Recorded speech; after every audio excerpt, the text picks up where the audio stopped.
welcome back. My name is Jo, here with the professional services team at Firewalls.com.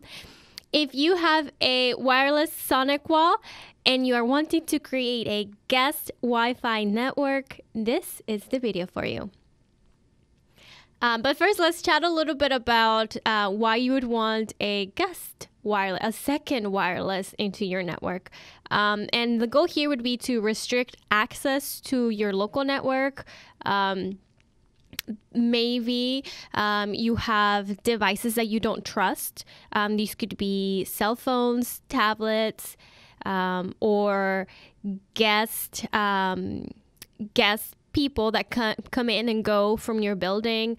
Or maybe perhaps you want to keep your IoT devices separate from your internal network.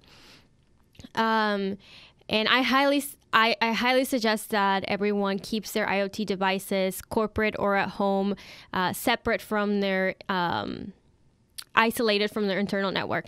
You do not want your cameras, the vacuum cleaner, your smart fridge to be able to have a direct path into servers or computers. Alrighty, so first I also want to mention that in this video we're going to do a little bit of networking with interfaces. You have to understand that the wireless will need DHCP and policies to allow access out to the WAN. If you have questions about that, if you're wondering about that, we do have videos about those topics, as well as a video for configuring the corporate, if you will, the first wireless network on your firewall.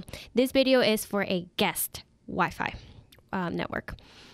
I also want to make sure that you know that this wireless access point capability, it doesn't come with all SonicWalls. You must have a W model. It must end with a W. So for example, this is a TC270W, and this firewall has wireless capabilities. So let's get started. All right, so the goal of the video is to show you how to create virtual access points. Basically, so you understand how this works, the firewall has a single AP, but it allows you to, it supports multiple virtual access points. And these can have different authentication and encryption. And then you can also place them with different networks in different zones with different security. So let's get started with the configuration part. Click on Object, Match Objects, Zones. We're going to click on Add a Zone. I am going to fly through this part of the video because we do have videos on creating zones, creating DHCP, and creating policies. But I do want to note that when creating the zone, you want to make sure it's a wireless zone. Hit Save. Next, you will head over to Network, System, Interfaces. Here we are going to, let me show you, here's our wireless. Currently, this is our wireless setup. We are going to add an interface. This will be a virtual interface. Here is our zone, guest wireless. You do have to tag it. I'm gonna put 10. The parent interface is gonna be the wireless, W0. Static IP mode, and I'm gonna name it, or I'm gonna give it this address, this subnet, this network /24. I'm gonna hit OK,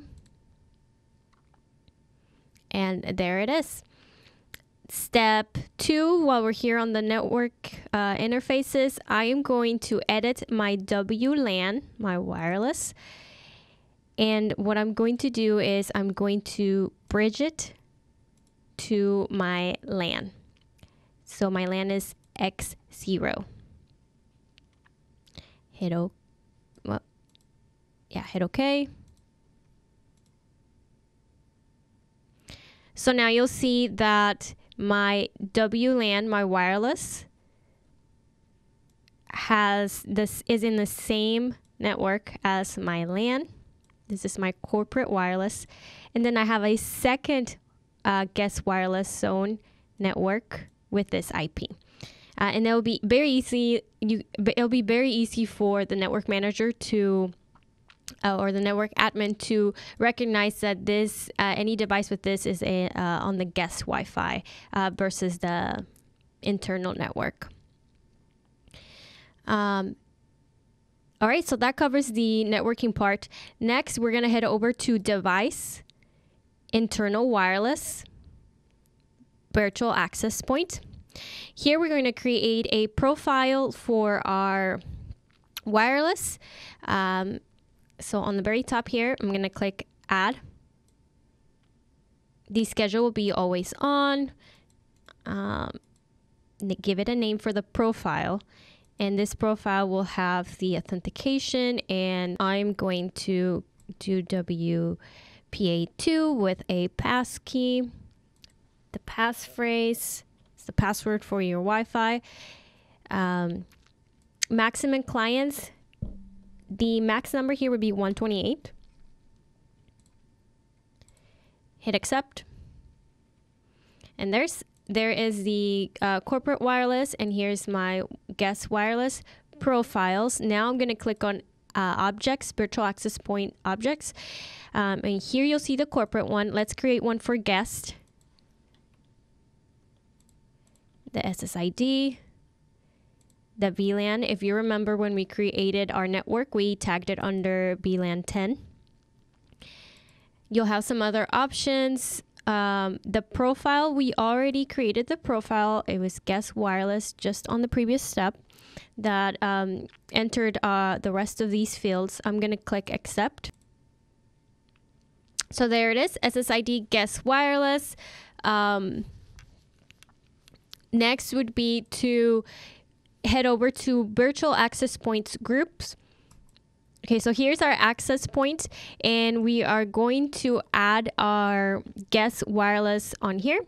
So if you click on edit, we're going to add the guest wireless object that we just created. Hit accept. And that's it. You do want to make sure that you head over to settings and make sure that the radio role is under access point, that your WLAN radio is enabled. Oh, look, it wasn't enabled here. And then you have some other options for the wireless. At the bottom, you'll see this virtual access point. Here, we're going to select the internal AP group. Select yes. And this refers, internal AP group, this refers back to this group. So this is including both of them. Let's go back to settings. Everything here looks good to me. You can click on your status and overview your current configuration. Alrighty, so that concludes the basic guest wireless configuration. Be sure to check your DHCP scope and your policies to go with it. And be sure to subscribe to our channel so you are notified of future video releases.